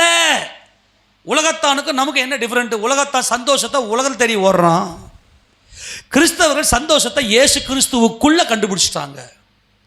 உன் இருதயத்துக்குள்ள ஊற்று பொங்கணும். இப்போ சின்ன பிள்ளைங்களுக்கு ஒரு நல்ல ஒரு அழகிய ஒரு ரிமோட் கார் வாங்கி கொடுத்துங்களேன், அப்படியே பொங்கி குதிப்பாங்க இல்லையா? அந்த சந்தோஷம் இயேசுன்ற நாமத்தில் உங்களுக்கு வந்திருக்குதான்னு செக் பண்ணிக்கங்க. வேற எதுவுமே சந்தோஷம் இல்லை. ப்ளீஸ் கொஞ்சம் என்னடா இது, இந்த யாரு இந்த துறவிகள் மாதிரி சந்தோஷம் எங்கே இருக்குன்னு அழிஞ்சு திரிஞ்சு அப்படியெல்லாம் இல்லை. சின்ன ஒரு நம்மளை துறவியெல்லாம் ஆக்கலை. கிறிஸ்து உங்களுக்குள் இருப்பாரே ஆனால் அவரால் கொடுக்கப்பட்ட எல்லாமே உங்களுக்கு சந்தோஷத்தை கொடுக்கும். அப்போ கிறிஸ்துவ இருதயத்தில் ஊற்றெடுத்திருப்பாரே ஆனால், தேவனுடைய இருதயம், தேவனுடைய அந்த இருதயத்தை உடையவர்கள் இருப்பீங்களானால் அவரால் கொடுக்கப்பட்ட வாழ்க்கை உங்களுக்கு சந்தோஷமாக இருக்கும். உன் கணவன் கூட உட்காந்து பேசலாமான்னு ஆசையாக இருக்கும். அடா பாவி, முதல்ல நீ வீட்டை விட்டு வெளியே போடான்னு இப்போ தொத்திடுறீங்களா? அதுலேயே ஒரு நாளைக்கு உடம்பு கிடம்பு வலிக்குது, லீவுக்கு போட்டான். அடா பாவி, இந்த ஒரு நாள் எப்படா கழிக்க போகிறோம். சில பேர் அப்படிலாம் இருக்கும் இல்லையா? தேவனுடைய ஊற்று உங்கள் இருதயத்தில் சுரக்கமே ஆனால், அந்த ஊற்று உண்டாயிருக்குமே ஆனால் அதோடைய பொங்கும். என் தேவனால் கொடுக்கப்பட்ட கணவன், என் தேவன் கொடுத்த மனைவி, என் தேவன் கொடுத்த பிள்ளைகள் எல்லாமே பார்த்து சந்தோஷமாக இருக்கும். ஆக இன்னைக்கு சந்தோஷம் நிறைய பேருக்கு குறை சொல்கிறீங்களே, நிறைய பிரச்சனையை சொல்கிறீங்களே, எனக்கு இவங்கெல்லாம் பிரச்சனை, எனக்கு அவங்களாம் பிரச்சனை, இந்த இடத்துலலாம் எனக்கு பிரச்சனைன்னு சொல்லி, அது அல்ல பிரச்சனை. உன் இருதயம் தான் உனக்கு பிரச்சனை. உன் இருதயத்தில் ஊற்று சுரக்குமே ஆனால் பொங்கும், சந்தோஷம் பொங்கும். சந்தோஷம் எங்க இருக்குன்னா உன் இருதயத்தை கரெக்ஷன் பண்ணு. வெளியே நீ சொல்ற பிரச்சனையே இல்லை. எத்தனை பேருக்கு இது வரைக்கும் புரிஞ்சுது? ஆமேனா? ஆமேனா? புரிஞ்சதா இல்லையா? வெளியில சந்தோஷம் இல்லை, உன் இருதயத்தை கரெக்ஷன் பண்ணு. இப்போ நிறைய பிள்ளைங்க என்ன பண்ணுவாங்கன்னா, படிக்க வேண்டிய நேரத்தில் படிக்கவே மாட்டாங்க. ரிசல்ட் வரும்போது போய் தற்கொலை பண்ணி செத்து போயிடுவாங்க. ஒரே ஒரு நிமிஷம் அவங்க இருதயத்தை வச்சு நோக்கி, நம்ம ஒழுங்காக படித்தோமா, நம்ம படித்தோம், நல்லா ஊரை சுற்றணும், அப்புறம் ரிசல்ட் மட்டும் எப்படி நல்லா வந்துடும்? என்னது இது? இதெல்லாம் எனக்கு ஒன்றுமே புரியல இல்லையா? நான் என்ன சொல்கிறேன்னா, உங்கள் இருதயத்துக்குள்ளே இந்த ஊற்று சுரக்குமே என்னால் கரெக்டாக படிப்பணி. எல்லாருக்கும் சொல்கிறேன், கரெக்டாக படிப்பேன். உனக்கு படிக்க வேண்டிய நேரத்தில் ஸ்கூலில் என்ன நடத்துகிறாங்களோ அதில் கரெக்டாக இந்த ஊற்று உனக்கு எல்லா விதத்திலும் ஜெயத்தை கொடுக்கும். நம்ம மாட்டில் பண்ண மாட்டாங்க, வேலைக்கெல்லாம் போக மாட்டாங்க. பக்கத்து வீட்டுக்காரர் நல்லா பெரிய பெரிய மாடிலாம் கட்டிடுறானேன்னு பொறாமப்பட்டு உட்காந்துருப்பாங்க. எதுக்கு? நீ செக் பண்ணி பாரு, உனக்கு என்ன இருக்கு. சந்தோஷம் என்பது வெளியே அல்ல. சந்தோஷம் என்பது, மனமகிழ்ச்சி என்பது உன்னுடைய இருதயத்துக்குள்ளே இருப்பது. இதை எப்படி தோண்ட முடியும்? இதை சொல்லி நான் முடிக்க போகிறேன்.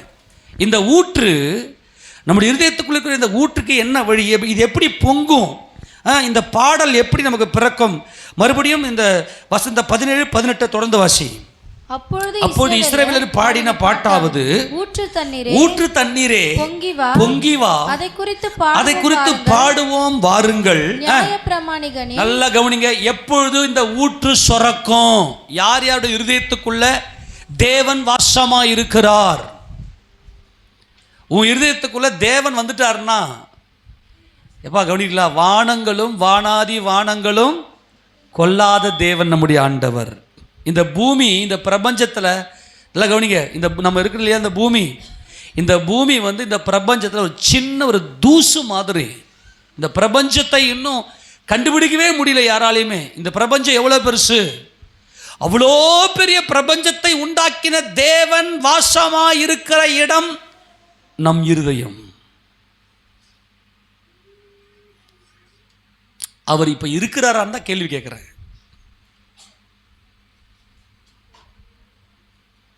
அவரால் எங்கேயுமே இருக்க முடியாது. அவர் வாசம் பண்ணுகிற இடம் எது அப்படின்னா நம்முடைய இருதயம். அவர் உள்ள வந்துட்டாருன்னா உன் சந்தோஷத்தை யாராலையுமே தடுக்க முடியாது. அதுதான் உன்னத அனுபவம். உன்னத அனுபவம். இந்த அனுபவத்துக்கு தான் தேவன் நம்மை அழைத்திருக்கிறார். இன்னைக்கும் சபையில் இருக்கிறவங்களுக்கு அவங்க வாயை திறந்தாங்கனாவே கசப்பான அந்த தண்ணி வந்துக்கினே இருக்கும். அவங்க பிரச்சனையை அவ்வளோ சொல்லுவாங்க, அவங்க இருதயம் அவ்வளோ வலிக்கும். நான் யாரையும் குறை சொல்லலை. ஊற்று அங்கே இல்லை. ஊற்றை தோண்டுங்கள் என்று நான் சொல்லி முடிக்கிறேன். ஊற்றை தோண்டுங்கள். என்ன பண்ணாங்க? வாசிங்களேன் 18ஆம் வசனம். நியாயப்பிரமாணிகனின் ஏவுதலால் அதிபதிகள் கிணற்றை தோண்டினார்கள். தோண்டனாதான் ஊற்று சுரக்கும். ஆமேனா? ஊற்று எப்படிப்பா சுரக்கும்? எல்லாம் சொல்லுங்க. ஊற்று என்ன பண்ணும்? தோண்டனா வலிக்கும்.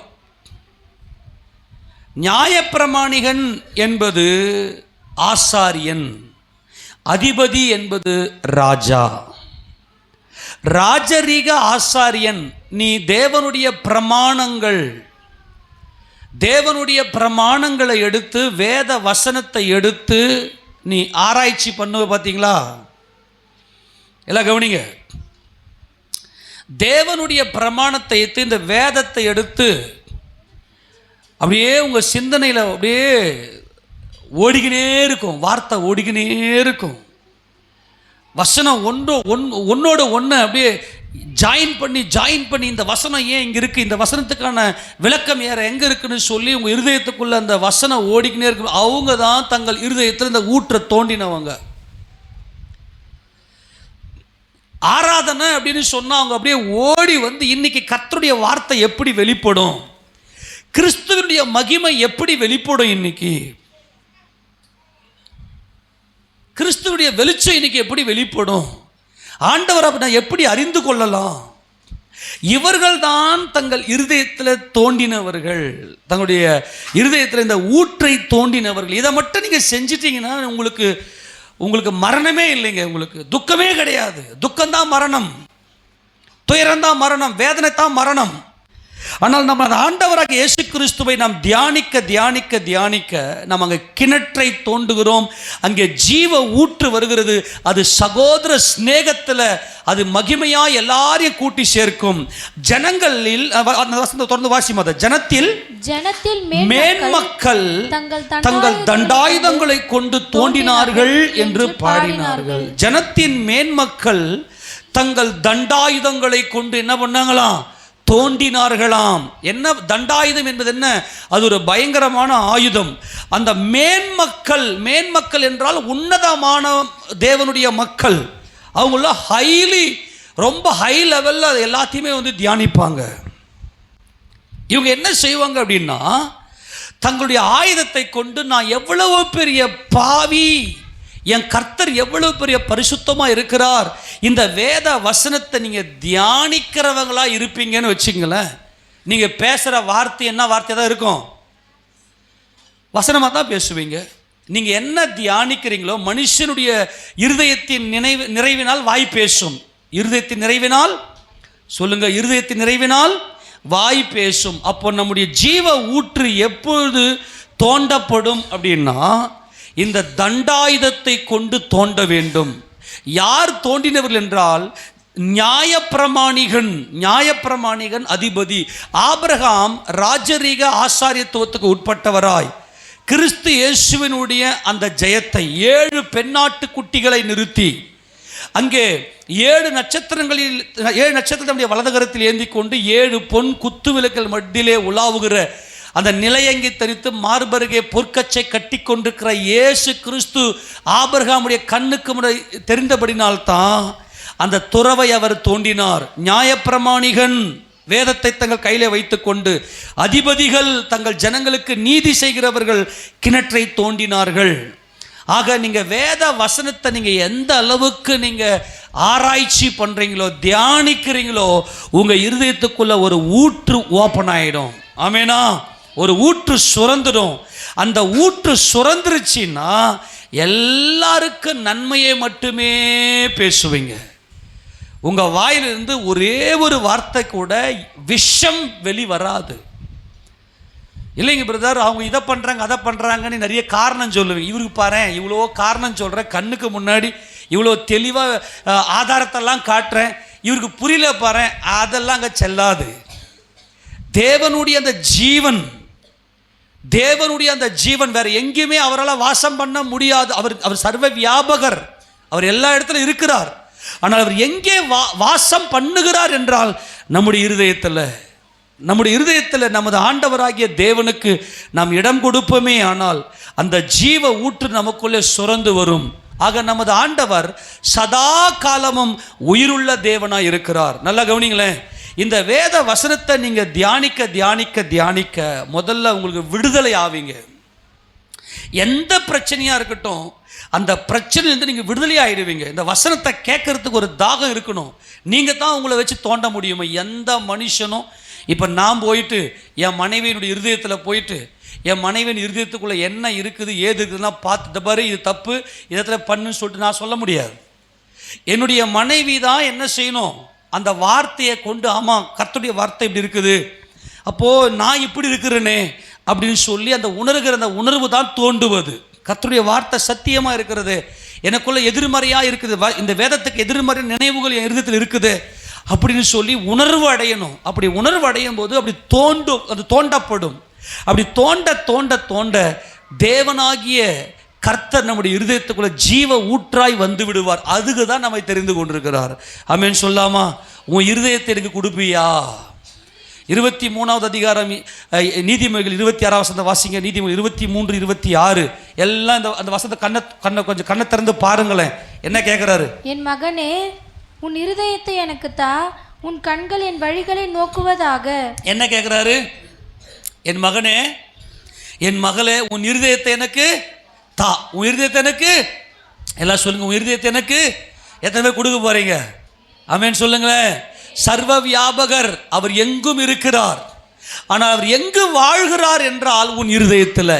எவ்வளவு எத்தனை பேர் சந்தோஷமா இருக்குது? உன்னை தேடி வந்திருக்கிறார். என் மகனே, உன் இருதயத்தை எனக்கு தா. அப்போது நீ கம்பீரித்து பொங்கி, சகோதர சிநேகத்தில் பொங்கி, சந்தோஷத்தில் பொங்கி, எப்போதுமே நீ சமாதானமா இருப்பாய். அப்போ சதா காலமும் உயிருள்ள தெய்வம், சதா காலமும் உயிரோடு இருக்கிற அந்த தெய்வம் நம்முடைய இருதயத்துக்குள்ள வருவாரே, அதுதான் மனமகிழ்ச்சி. அவர் நமக்குள் இருப்பார். ஆனால் எந்த ஒரு சேதமும் நம்மை சேதப்படுத்தாது, எந்த ஒரு காரியமும் நம்மை சேதப்படுத்தாது. முதல்ல அவர் உள்ள நமக்குள்ள வந்துட்டார்னா, இந்த ஜீவ ஊற்று நமக்குள்ள சுதந்திருப்பது உண்மையானால் எந்த ஒரு அடிமைத்தனமும் நம்மை அடிமைப்படுத்த முடியாது. நம்ம விடுதலையாக்கப்பட்டிருப்போம். ஒரு வசனத்தை வாசிங்க பார்க்கலாம். கலாத்தியர்க்க நிருபம் 1வது அதிகாரத்தில் அவர் என்ன செய்கிறார்? சதா காலமும் உள்ள தேவன் நம்முடைய இருதயத்துக்குள்ள வந்து விட்டதும் நமக்கு என்ன நடக்கும்? 4வது வசனத்தை வாசிப்போம். 4, 5 வாசிங்க. அவர் நம்மை இப்பொழுது இருக்கிற பொல்லாத பிரபஞ்சத்தினின்று விடுவிக்கும்படி. எல்லாரும் ஆமென் சொல்லாமா? பொல்லாப்பு எதெல்லாம் உனக்கு பொல்லாப்பை கொடுக்கிறதோ அந்த பொல்லாப்பிலிருந்து தேவன் நமக்கு விடுதலை கொடுக்கிறார். எல்லாரும் ஆமென் சொல்லுங்க. ஜீவ ஊற்றாகிய தேவனுடைய அந்த அன்பு, அந்த ஜீவன் நம்முடைய இருதயத்துக்குள்ளே வெளிப்படும் போது நமக்கு தேவன் விடுதலையை கொடுக்கிறார். அவர் நம்ம இப்போது இருக்கிற பொல்லாத பிரபஞ்சத்தினின்று விடுவிக்கும்படி நம்முடைய பிதாவாகிய தேவனுடைய சித்தத்தின்படியே நம்முடைய பாவங்களுக்காக தம்மை தாமே ஒப்பு கொடுத்தார். அவருக்கு என்றென்றைக்கும் உள்ள சதா காலமும் மகிமை. இந்த சதா காலம் உள்ள தேவன் தான் அந்த ஜீவ ஊற்று. நம்முடைய ஆண்டவர் சதா காலமும் உள்ளவர். எத்தனை பேர் விசுவாசிக்கிறீங்க? ஆமென். மரித்தோரிலிருந்து எழுந்த கிறிஸ்து இனி மரிப்பது இல்லை. நல்லா புரிந்து கொள்ளுங்க. அதான் சதா காலம் உள்ள தேவன். அவர் நமக்கு எல்லா விதமான போராட்டத்திலிருந்தும் நமக்கு அவர் விடுதலையை கொடுக்கிறார். ஆமேனா? எல்லாரும் ஆமேன் சொல்லுங்களேன். எல்லா விதமான போராட்டத்தில் இப்போது இருக்கிற இந்த பொல்லாத பிரபஞ்சத்தினின்று நம்மை விடுதலையாக்குகிற தேவனாய் அவர் இருக்கிறார். அவருக்கு சதா காலமும் அவருக்கு மகிமை உண்டாவதாக. வெளிப்படுத்தின விசேஷம் அங்கே அவர் எப்படிப்பட்ட தேவன் என்பதை நாம் பார்க்கலாம். வெளிப்படுத்தின விசேஷம் 1வது அதிகாரத்தில் 18வது வசனத்தை வாசிங்க பார்க்கலாம்.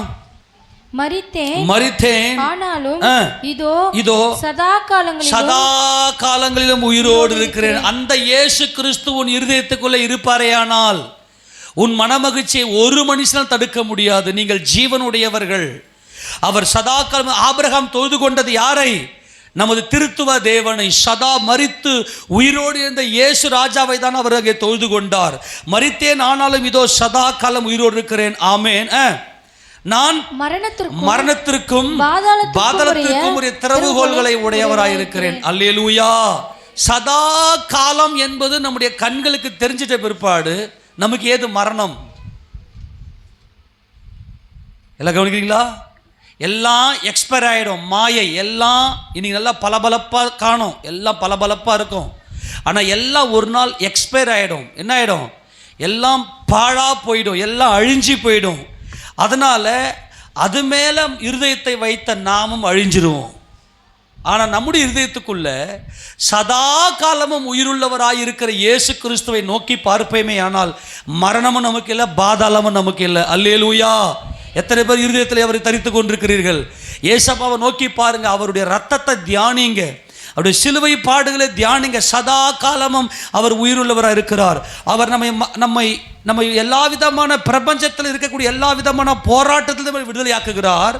மரணத்திலிருந்து நம்மை விடுதலையாக்கி பாதாளத்தின் வல்லமைக்கு நம்மை விடுதலையாக்கி நீங்களாக்கி நம்மை மீட்கிற மகிமையின் தேவனாய் அவர் இருக்கிறார். ஆமேனா? அப்போ பயப்பட தேவையில்லை. எந்த சூழ்நிலையுமே பயம் நம்மை தொட முடியாது. அப்போ இயேசு கிறிஸ்துவனுடைய அந்த அன்பு நம்முடைய இருதயத்தில் ஊற்றெடுத்திருக்க வேண்டும். ஜீவ ஊற்று நம்முடைய இருதயத்துக்குள்ளே இருக்க வேண்டும். இன்னொரு வசனத்தை வாசிப்போம். எபேசியருக்கு நிருபம் 3வது அதிகாரம். எபேசியருக்கு நிருபம் 3வது அதிகாரத்தில் இந்த சதா காலமும் உள்ள திரியேக தேவன் நம்முடைய பிதாவாகிய தேவனுக்கு எப்படிப்பட்ட மகிமை, அதில் 20வது வசனம் வாசிங்க பார்க்கலாம். நாம் வேண்டிக் கொள்ளுகிறதற்கும் நினைக்கிறதற்கும் மிகவும் அதிகமாய் நமக்குள்ளே கிரியை செய்கிற வல்லமையின்படியே நமக்கு செய்ய வல்லவராகிய அவருக்கு. நல்ல கவனிங்களேன். நாம் வேண்டிக் கொள்வதற்கும் நினைப்பதற்கும் அதிகமாய் நமக்குள்ளே கிரியை செய்கிறாராம். அல்லேலூயா. தவறுங்க ஒரு விஷயத்தை புரிஞ்சுங்க. கிறிஸ்து நம்முடைய இருதயத்துக்குள் இருப்பாரேயானால் நாம் என்ன நினைக்கிறோம் என்பதை அவர் அறிவார். ஆமேனா? நாம் என்ன வேண்டிக் கொள்கிறோம் என்பதையும் அவர் அறிவார். ஆனால் தேவன் என்ன சொல்றார்னா, நீ நினைப்பதற்கும் நீ வேண்டுவதற்கும் அதிகமாய் உனக்குள்ளே கிரியை செய்கிற வல்லமை. நம்மளை போல ஒரு பெரிய வல்லமை யாருமே இல்லை, தெரியுமா? இயேசு கிறிஸ்துவை தியானியுங்கள். அவருடைய வேத வசனத்தை தியானியுங்க. உங்க இருதயத்துக்குள்ள என்ன இருக்குது தியானியுங்க. அப்படி தியானிப்பீங்கன்னா நாம நினைக்கிறதுக்கும் நம்ம வேண்டுகிறதுக்கும் அதிகமாய் நமக்குள்ளே கிரியை நடைபெறுகிறது. வசனத்துல மட்டும்தான் நீ தோண்ட முடியும். உன் இருதயத்துக்குள்ள தேவனை எப்படி தரித்து கொள்ள முடியும்னா வசனத்தை தியானம் பண்ணா மட்டும்தான். நியாய பிரமாணிகம் தான் தோண்ட முடியும் தண்டாயுதத்தை கொண்டு. அப்போ அப்படிப்பட்ட சர்வ வல்லமையில தேவனுக்கு 21ஆம் வசனம், சபையிலே கிறிஸ்து இயேசுவின் மூலமாய் தலைமுறைக்கும் சதா காலங்களிலும் மகிமை உண்டாவதாக. இந்த சதா காலம் என்று சொல்லுவது என்ன தெரியுமா? விசுவாசிக்கணும். நான் நினைக்கிறதுக்கும் நான் வேண்டுகிறதுக்கும் அதிகமா எனக்குள்ளே கிரியை செய்கிற வல்லமை தான் இயேசு கிறிஸ்துவின் வல்லமை. ஆமென். அது உள்ளத்துல ஊற்று சுரக்கணும். இது சுரந்துருச்சுன்னா சபையில் நீ தேவனை என்றென்றைக்கு நீ மகிமைப்படுத்துவாய். இந்த சதா காலமும் உயிருள்ள தேவன் நமக்குள்ளே வாசமாக இருக்கிறார். வசனத்தின் மூலமாய் மாத்திரம் அதை தோண்டி எடுத்து அந்த ஜீவ ஊற்றை பொங்கி பொங்கி பொங்கி பொங்கி எல்லாருக்கும் சமாதானத்தை கொடுக்க முடியும். கடைசியாக ஒரு வசனத்தை வாசனை முடிக்கலாம். திருப்பி கொள்ளுங்க.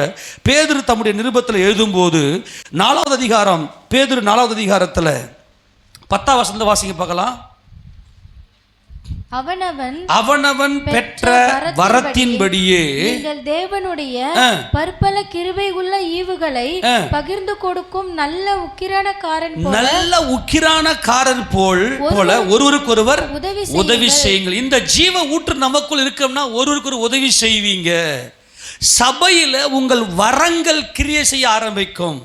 ஏன்னா தேவன் உங்கள் இருதயத்தில் இருக்கிறார். அவர் ஊற்றெடுத்திருக்கிறார். ஜீவ ஊற்று நம்முடைய இருதயத்துக்குள் இருக்குது. அப்படி இருந்துச்சுன்னா அவனவன் பெற்ற வரத்தின்படியே ஒருவருக்கு ஒருவர் உதவி செய்வோம்.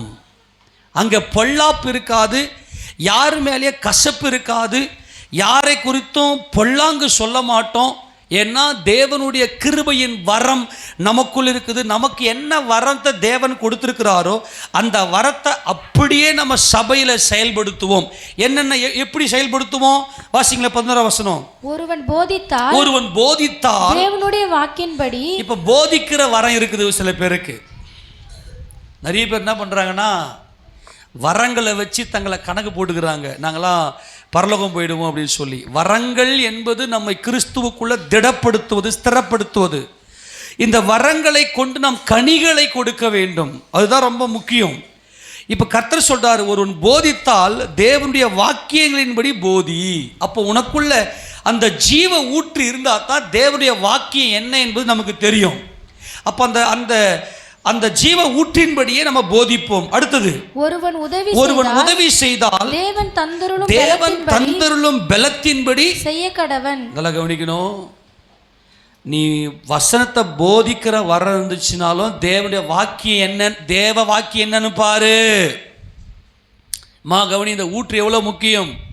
நம்முடைய இருதயத்துக்குள்ள தேவனை நீ போதிக்கிற வசனம் தேவன் சொல்றாரா? சரி, இப்போ நீ உதவி செய்கிற ஒருவன் உதவி என்பதிலே தெரியுமா? இது அப்போஸ்தலர் காலத்தில் நிறைய பணக்காரர்கள்லாம் ரட்சிக்கப்பட்டு சபைக்கு வந்தாங்க. அவங்க என்ன செய்தாங்கன்னா தங்களுடைய பணங்களெல்லாம் எடுத்து சபையில் வரக்கூடிய ஏழை சகோதரர்களுக்கெல்லாம் உதவி செய்தார்கள். அவங்க எங்கெங்கெல்லாம் கடன் பிரச்சனையில் மாட்டின்னு இருக்கிறாங்களோ யாரெல்லாம், ஆனால் உண்மையான ஒரு விசுவாசியாக தேவனை முழு மனதோடு ஆராதிக்கிற இருதயம் அவர்களுக்கு இருக்கும். ஆனால் அவர்களை கடன் பிரச்சனை அல்லது அவருடைய வறுமை அவர்களை ரொம்ப பாதிப்புக்குள்ளாக இருக்கும். அப்போ இவங்க என்ன செய்தாங்கன்னா அப்போஸ்தலர் காலத்தில் தங்களுடைய ஆஸ்திகளை எல்லாம் எடுத்து என்ன பண்ணாங்கன்னா இந்த ஏழை விசுவாசிகளுக்கு, சொல்லப்போனால் ஏழை சொல்லிட்டு தமிழ் சகோதரர்களுக்கு கொடுத்து அவர்கள் உதவி செய்தார்கள். அதெல்லாம் வரம், தேவன் தான் இது எல்லாவற்றையும் செயல்படுத்துகிறார். இதெல்லாம் அப்போஸ்தலர் காலத்தில் இருந்துச்சு. இப்போ என்ன பண்ணுவாங்கன்னா சில பேர் நல்லா போதிச்சுட்டு நல்லா ஊற்று இல்லாமல் போதிக்கிறவன் பெருமை கொள்ளுவான். ஊற்று இல்லாமல் ஊழியம் செய்கிறவன் பெருமை வந்துடும். அப்போ ஊற்று நம்முடைய இருதயத்துக்குள்ளே இருக்குமே ஆனால், அந்த துறவு நம்முடைய இருதயத்துக்குள்ளே இருக்குமே ஆனால், மகிமையெல்லாம் என் தேவனுக்கே அப்படின்னு நீ என்ன ஊழியம் செய்தாலும் உன்னை தாழ்த்திக்குவேன் நான் அப்படின்றது பெருமை அங்கே வராது. அப்போ ஒருவன் போதித்தால் தேவனுடைய வாக்கியம்படி போதி, ஒருவன் உதவி செய்தால் தேவன் தந்தருளும் பலத்தின், சொல்லுங்க என்னது? ஏங்க தேவன் தந்தருளும் பலன் அப்படின்னு சொல்றாரு? தபாரு, நீ ஹெல்ப் பண்ணிட்டு நான் தான் உனக்கு ஹெல்ப் பண்ணேன்னு சொல்லிக்காத, அது தேவ பலன் அப்படின்றாரு. ஆமேனா?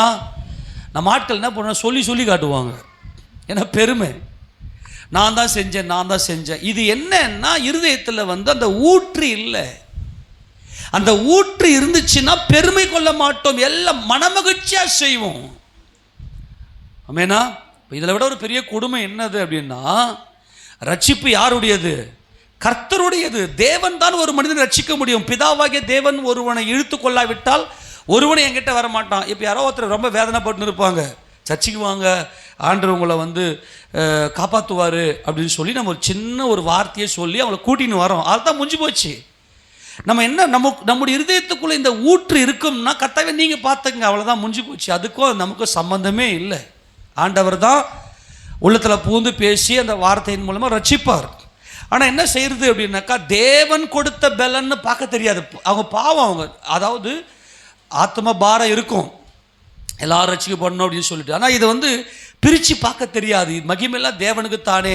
அதுதான் நம்முடைய இருதயத்துக்குள்ளே இந்த சத்தியம் நல்லா பெருக்கெடுத்து ஓடணும். அந்த ஊற்று திறந்துச்சுன்னா தாழ்த்திக்கும் நம்மளை. நம்முடைய காசு பணத்தை எடுத்து எல்லாருக்கும் கொடுப்போம், அது வராது, அது தேவன் கொடுக்கறது. சில பேரை பார்த்தீங்கன்னா ஹெல்ப் பண்ணிக்கினே இருப்பாங்க. நான் சொல்கிறேன், ஹெல்ப் பண்ணிட்டு அமைதியாக இருக்கிறது தான் பரலோகத்துக்கு போகும். கொடுத்துட்டு அதாவது கர்த்தர் சொல்லுவார் இல்லையா, நீ வலது கையில் கொடுப்பது இடது கைக்கு தெரியாது. அதனுடைய அர்த்தம், இப்போ நிறைய பேர் என்ன தசம பாகம் காணிக்கை கொடுக்கும்போது மூடிகள்லாம் கொடுப்பாங்க. ஒன்றும் தப்பில்லை. தசம பாகம் காணிக்கை என்பது தேவன் கொடுத்த கட்டளை. நான் தசம பாகத்தை கொடுக்கிறேன் என்று சொல்லி சபைக்கு தாராளமாக சொல்லலாம், காணிக்கை கொடுத்து சொல்லலாம். அதெல்லாம் என்ன பண்ணிட்டாங்கன்னா, முன்னாடி காலத்தில் என்ன பண்ணிட்டாங்கன்னா, இந்த வசனத்தை எங்கே அப்பீல் பண்ணணும்னா தெரியாமல் மாற்றி பண்ணிட்டாங்க. இப்போது பரிசேயர்கள் இந்த சதுசேயர்கள் என்ன செய்வாங்கன்னா, தேவாலயத்துக்கு போகும்போது அங்கே ஏழைகளுக்கெல்லாம் கொடுக்கும்போது தார ஊதி தப்பட்டை அடிக்கிறவங்களாம் அங்கே தேவாலயத்தை வச்சுருப்பானுங்க. அவனுக்கு என்ன பண்ணுவாங்கன்னா, எடுத்து அப்படி அந்த ஏழைகளுக்கு கொடுக்கும்போது நல்லா தார தப்பட்டை ஊதும்போது எல்லா ஜனம் திரும்பி பார்ப்பாங்க. அவரு பாடுறா, கொடுக்குறாரு பாடுறா, அவருக்கு அந்த ஏழைக்கு கொடுக்குறாரு பாடுறா அப்படின்னு சொல்லிட்டு தார தப்பட்டை ஊதிக்குவாங்க இல்லையா? நம்மால் சாவுக்கு மாலை போட்டு போவாங்க.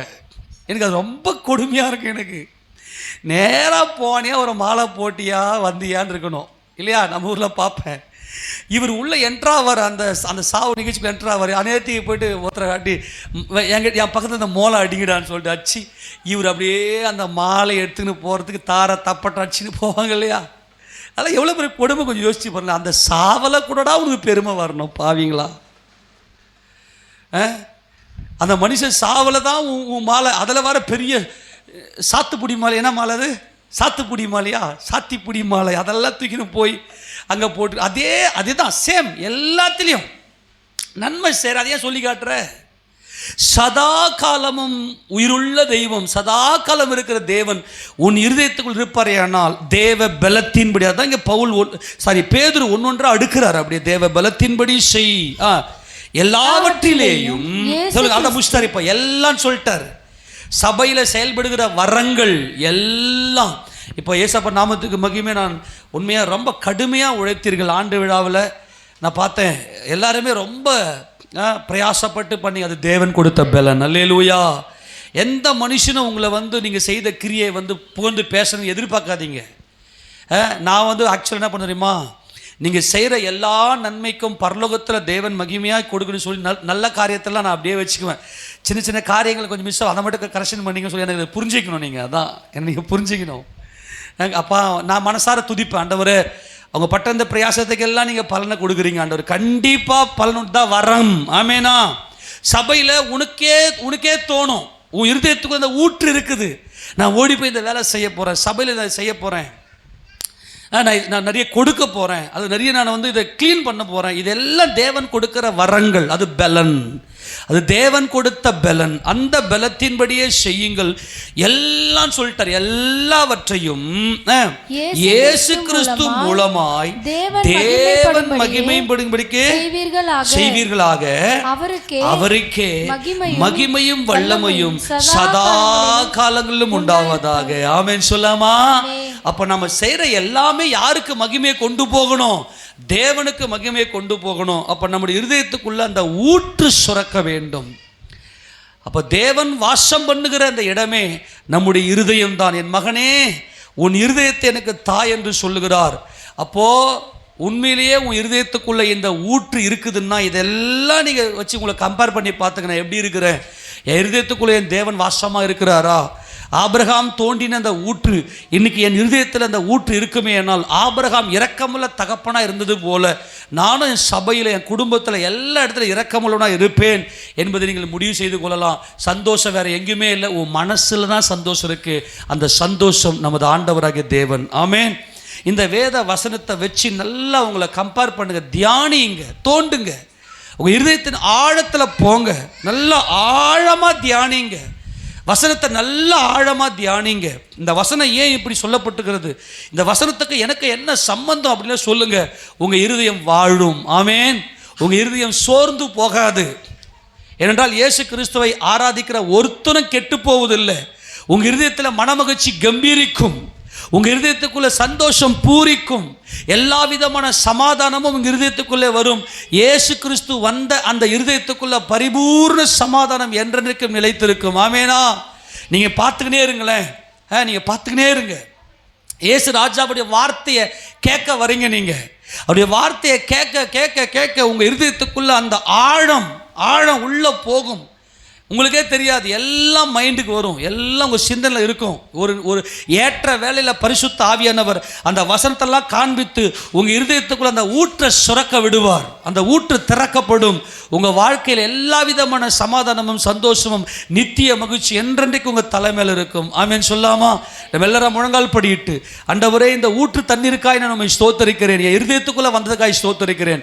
எல்லாம் சொல்லுங்கள். ஏசப்பா, நீங்கள் இருதயத்துக்குள்ள